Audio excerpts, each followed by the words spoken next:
The trick is to draw some fine line between tyranny and overindulgence. In 1953, traditional jazz enthusiasts Bill Grauer and Orrin Keepnews launched Riverside Records to reissue classic jazz and blues recordings. Within 2 years, the label was producing influential modern jazz.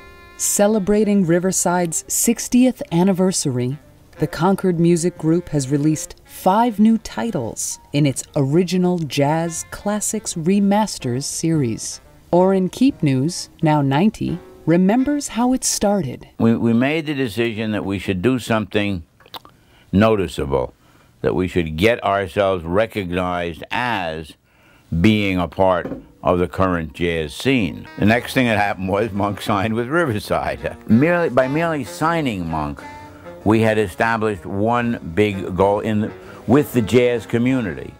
The idea was if you were going to sign Monk, you either were serious about contemporary music or you were crazy, possibly both. Orrin Keepnews discovered Bill Evans. I first heard Bill Evans on the telephone.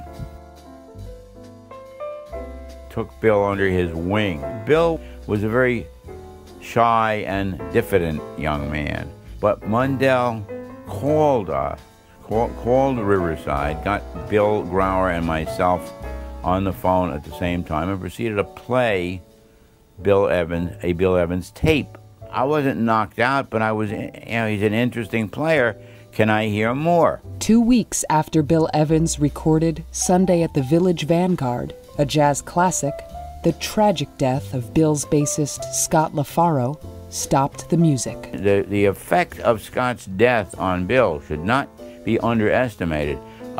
Bill did not play at all for a big chunk of time. One summer night, while walking through Greenwich Village, Orrin Keepnews ran into his friend, Clark Terry. As I passed by one of the celebrated clubs in the village in this period, we were in the mid-50s at the Cafe Bohemia, Clark was standing in front of it with some other people, and he called out to me and asked me to come over here.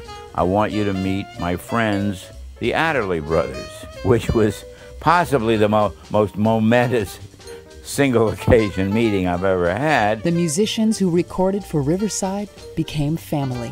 One morning, Cannonball Adderley, fresh back off the road, back from Indianapolis, comes bursting into my office and said, I just heard this guitar player and we've got to get him for the label. I tell these stories about Wes Montgomery, about Bill Evans, about, in a different context, Sonny Rollins.